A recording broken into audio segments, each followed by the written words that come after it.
So I never really thought that winterizing my home was something that I would need to do or even care about.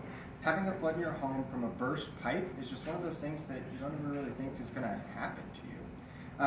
However, 3 weeks ago that changed. When a cracked sprinkler pipe started to thaw in my backyard, that could have really caused major damage to my property. Unfortunately, I experienced the situation personally and had to pay because I didn't take the necessary precautions to winterize my home in advance. In many cases, people don't know what needs to be done before winter to prevent freezing pipes. So today, we're going to go over why pipes crack or burst, how to protect yourself with insurance, and then steps you can take to winterize your home on your own. First, let's go over how flooding can start from a cracked pipe or cracked or burst pipe.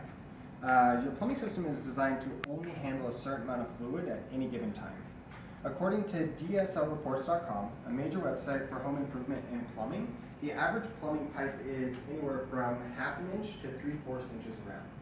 When temperatures outside drop below freezing, this will cause the water in your plumbing system to expand and can cause cracks or pipes to burst. Although there are different materials used in plumbing, such as metal and plastic, you can still run the risk of leaks or cracks when water expands, regardless of the types of piping that you have in your house. So now that we've gone over pipes, or why pipes can burst or crack, let's look at how to protect yourself. According to floodsmart.gov, the official site of the National Flood Insurance Program, homeowners insurance alone does not cover flood damage. So in order for you to recoup any costs from any flooding, you'd have to purchase your own flood insurance outside of your normal homeowner's insurance. The catch is, though, is that flood insurance doesn't take effect until 30 days after purchase. So if you're not prepared when flooding season comes, you're essentially hosed. So it's important to buy insurance before flooding happens. Just a few inches of water can cause tens of thousands of damage to your home. In order to get flood insurance, your community has to actively participate in the National Flood Program, which I didn't know that before I started doing the insurance. I figured you could just buy flood policies no matter where you lived. But I've got a list in case anybody wants it after the presentation, just to double check if you're not already covered. Also, on floodsmart.gov, from 2005 to 2014, total flood insurance claims averaged more than $3.5 billion per year.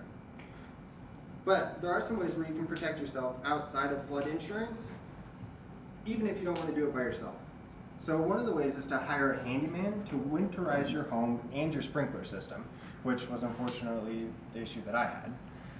Outside of insurance, according to HomeAdvisor.com, a leading website to find professionals for home improvement, the average cost to winterize your home is only between $49 and $110, which is much cheaper than the amount of money that you could spend in the long run if your basement floods. So lastly, let's take a look at some basic steps you can take to prevent pipes from cracking or bursting.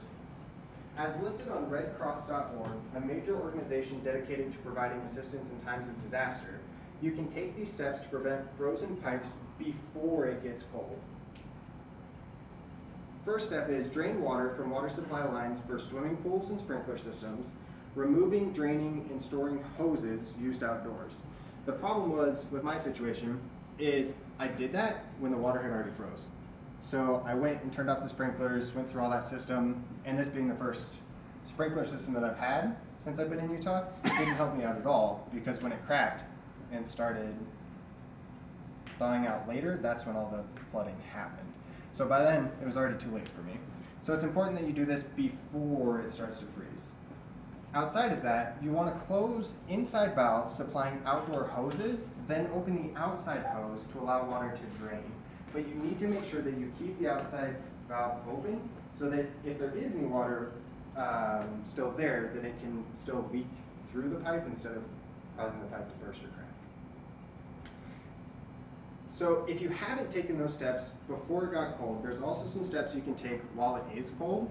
One of the first ones is keep bathroom cabinets and any other cabinet doors open to allow warm air to circulate around the plumbing when you're at home or when you're not at home.